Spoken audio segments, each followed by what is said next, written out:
ربي اهدني فيه، نور لياليه، وبدد انتيه، أسعى لنيل رضاك.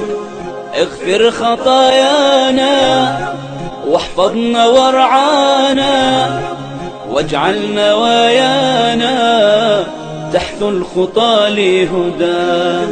يا غافرا ذنبي، يا قابلا توبي، يا ماحيا حوبي، اقبلني يوم لقاك، اقبلني يوم لقاك. اللهم كفر عنا سيئاتنا، واجعل رمضان سعة لنا في ديننا، وثقل به موازيننا، وفخ به درجاتنا، وعدت به من النار قابنا، يا حي يا قيوم يا رب العالمين.